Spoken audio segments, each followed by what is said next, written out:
Kapag naririnig mo yung salitang korte, ang unang naiisip mo siguro ay yung matataas na pader, mga hukom na nakasuot ng itim na roba, tapos libu-libong pahina ng mga dokumento, di ba? Oo. At yung mabagal na prosesong inaabot minsan ng dekada bago matapos, nakakapagod yun para sa karaniwang tao. Totoo yan. Pero kapag yung mga bilyonaryo, mga higanteng korporasyon at mga multinational na kumpanyang nag-aaway, hindi sila pumipila sa ganyang sistema eh. Sa halip, gumagawa sila ng sarili nilang pribadong hustisya. Sila na mismo ang gumagawa ng husgado nila, kumbaga. Eksakto. Kaya para sa pag-uusap natin ngayon, hihimayin natin ang mekanismo ng International Commercial Arbitration.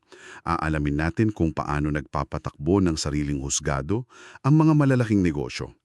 Ang mga pinagmulan ng impormasyon natin ngayon ay mga pahina mula sa isang legal na batayang aklat na tumatalakay sa Chapter 5, International Commercial Arbitration, particular yung saklaw ng IRR ng RA 9285 dito sa Pilipinas.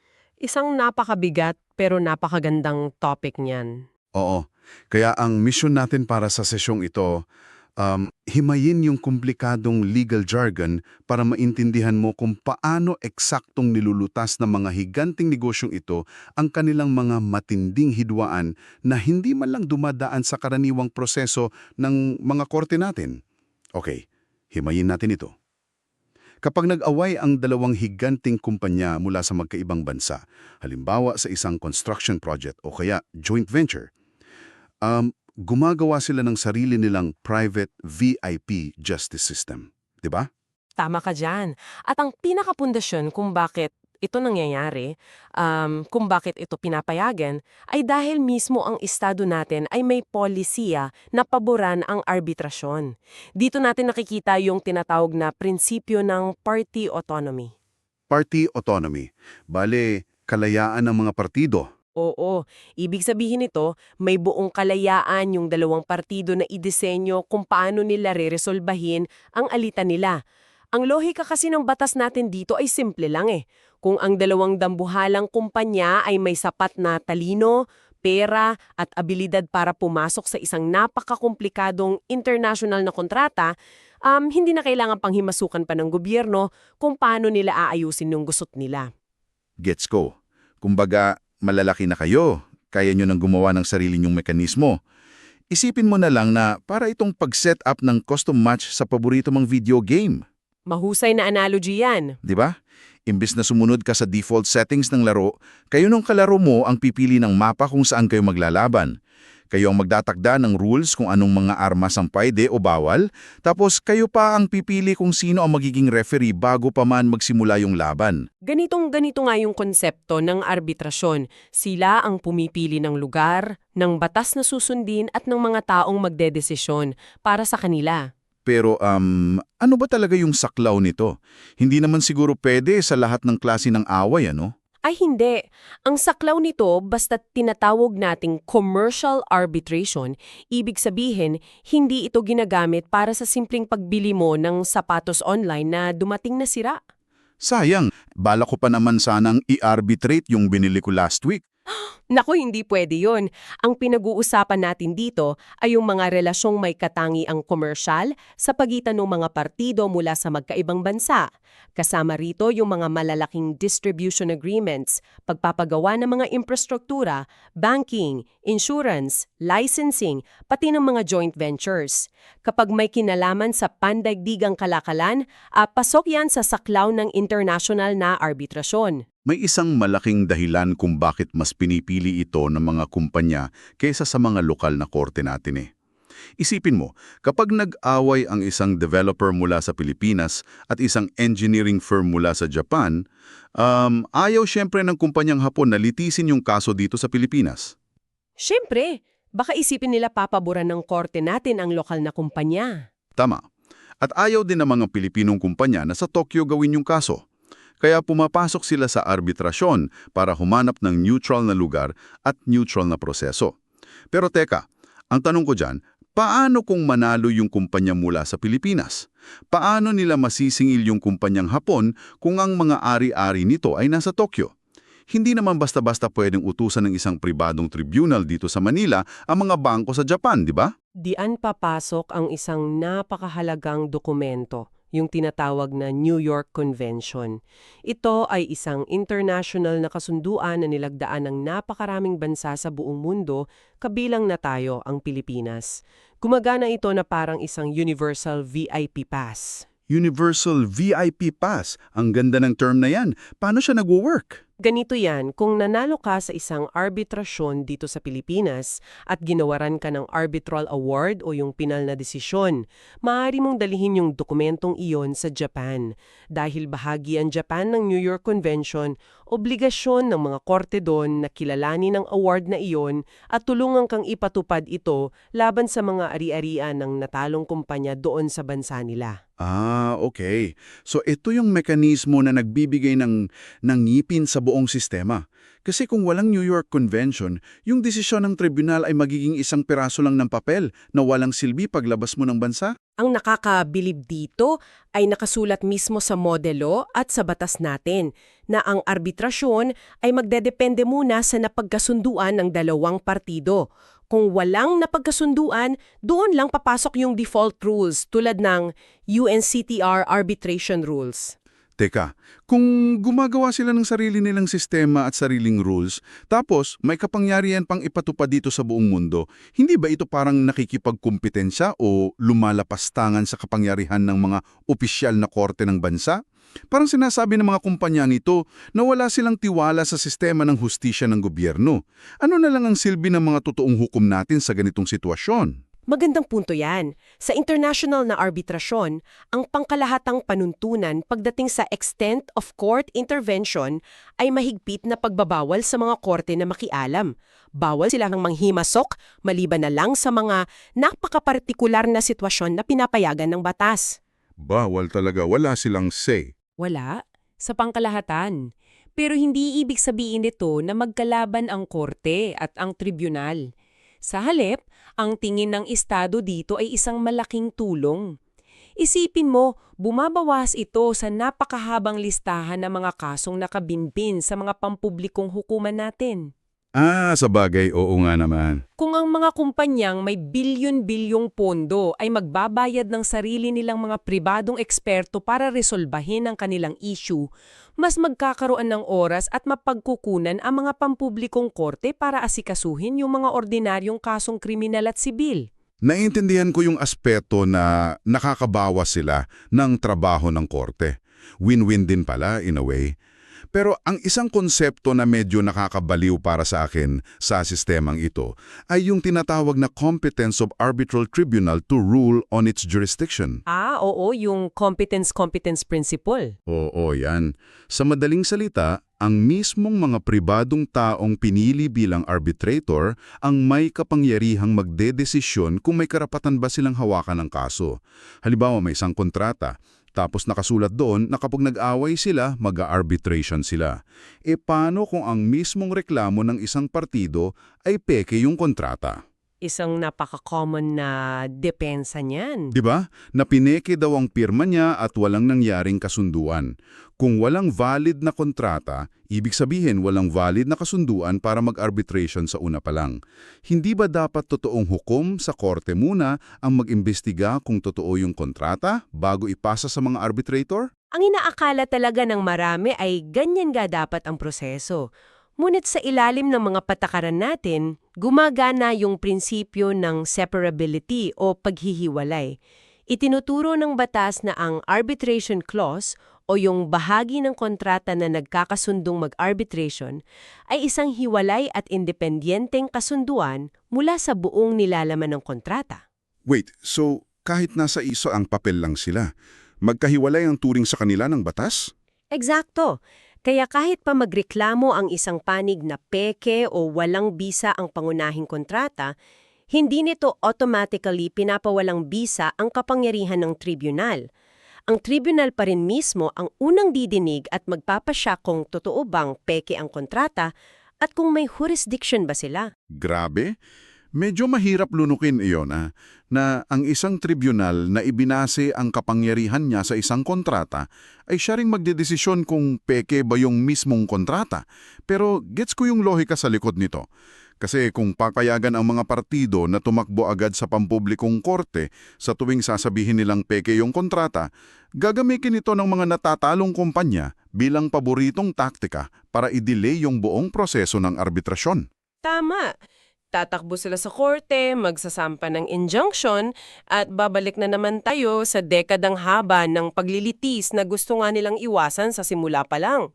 Yan mismo ang mekanismo kung bakit idinisenyo ang batas sa ganyang paraan. Pinoprotektahan nito ang proseso laban sa mga sinadyang pagkaantala. Napakatalino ng pagkakasetup, pero nabanggit mo kanina na may papel pa rin yung mga pampugikong korte kahit bawal silang makialam. Support system, tama ba? Oo, nagsisilbi silang katuwang. Dahil ang tribunal ay isang pribadong entidad, wala silang kapangyarihan ng pulisya o ng estado. Ipagpalagay natin na habang nililitis yung kaso, nalaman ng isang kumpanya na palihim ng inililipat ng kalaban nila ang mga pondo nito sa ibang bansa para wala nang masingil kung matalo man sila. Nako, malaking problema yan. Wala namang pulis ang tribunal para pigilan sila.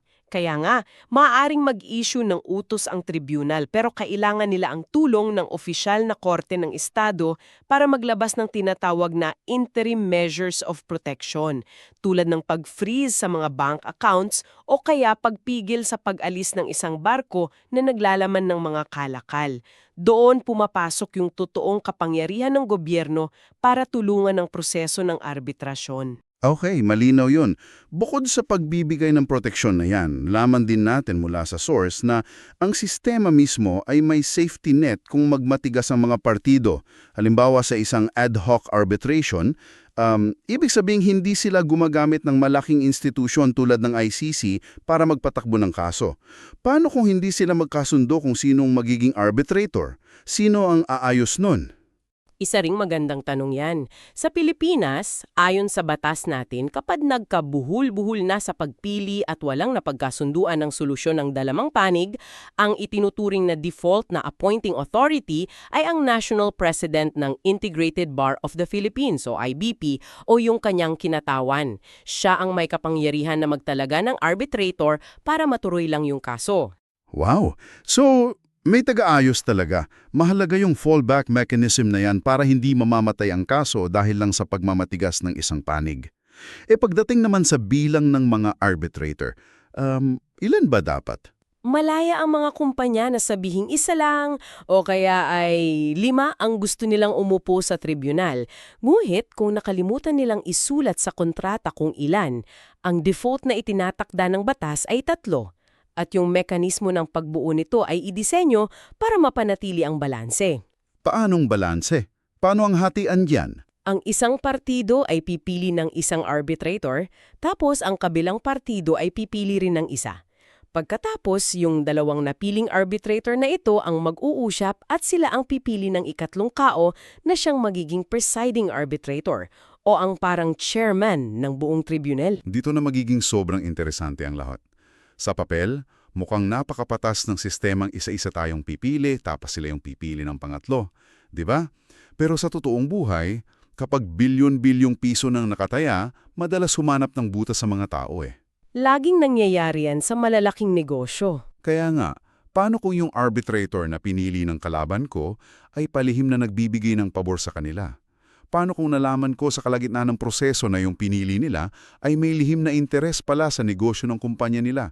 O kaya ay dating abogado ng kalaban ko na nagpanggap lang na neutral? Kasi kung ang buong sistema ay nakasandal sa pagtitiwala, isang patak lang ng bias mula sa arbitrator, sira na yung buong husgado. Kung ikukonekta natin ito sa mas malaking larawan, kinikilala talaga ng batas ang malaking panganib na iyan.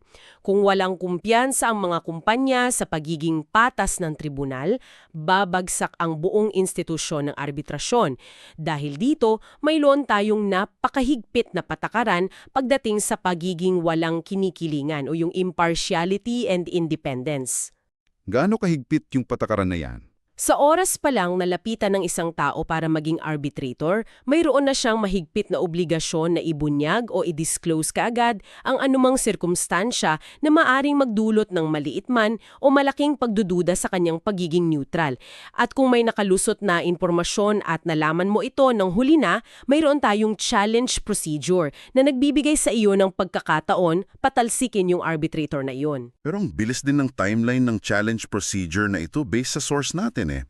Kapag nalaman mo yung impormasyong nagpapatunay na may bias ang isang arbitrator, meron ka lamang 15 o 15 days para gumawa ng formal at nakasulat na pahayag para questionin o i-challenge siya. Oo, 15 araw lang eh. At ang nakakagulat pa para sa akin dito, kapag nagpadala ka ng challenge, ang unang magdedesisyon kung tatanggalin ba siya o hindi, ay ang mismong arbitral tribunal din. Hindi ba isang malaking conflict of interest yun? Sila-sila na lang ang magdedesisyon kung may kinikilingan yung kasama nila. Kung ako yung nagrereklamo, iisipin ko agad na pagtatakpan lang nila ang isa't isa eh. Unang tingin, mukha nga itong balugtot. Ngunit ang mekanismong ito ay ginawa para bigyan muna ng pagkakataon ng tribunal na ayusin ng sarili nilang problema ng mabilisan. Madalas kasi, kapag na-challenge ang isang arbitrator at may malinaw na basehan, kusa na itong nagbibitiw sa pwesto. Para iwas gulo na rin. Oo, o kaya ay hindi na tumutulo ang kabilang partido, kaya mabilis na nare-resolba ang issue. Ngunit paano kung ibasura ng tribunal ang reklamo mo at sabihing walang bias ang kasama nila? Hindi ka nila pwedeng pilitin na tanggapin na lang yon. Meron kang 30 araw mula nang matanggap mo yung pagbasura para iakyat ang kaso sa appointing authority. Yung binanggit mo kanina tulad nung IBP president? Tama, o kaya doon sa institusyon na pinili ninyo sa simula pa lang. Ang appointing authority na ito, na isang neutral na ikatlong partido, ang magbibigay ng pinal na hatol kung dapat bang tanggalin ang arbitrator o hindi. Ang desisyon nilang ito ay hindi na maaaring iapela sa korte para tuloy-tuloy pa rin yung pag-usad ng kaso at hindi ma-hostage ang arbitrasyon. Napakagandang balanse ng bilis at pagiging batas. Ngayon, isipin natin na tapos na ang lahat ng drama sa pagbuo ng tribunal. Kumpleto na ang 3 patas na arbitrator. Paano ngayon tatakbo ang mismong laban? Ayon sa source natin, ang pinakapundasyon ng conduct of arbitral proceedings ay ang pantay na pagtrato sa magkabilang panig o equality of treatment. Yan ang core principle dyan. Dapat pareho silang bigyan ng buong pagkakataon na ilatag ang kanilang mga ebidensya at argumento.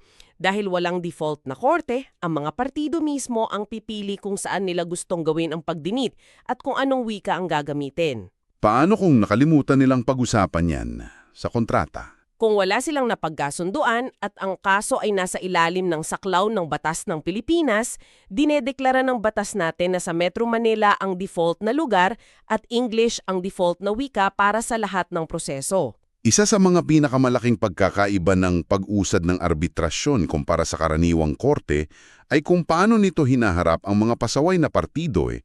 Kasi isipin mo, sa mga lokal na korte natin, kung ang kalaban mo ay hindi sumupot sa hearing o kaya humingi ng extension tapos nakalimutang magpasa ng dokumento, napakadalas na nade-delay ang buong kaso ng ilang buwan, di ba?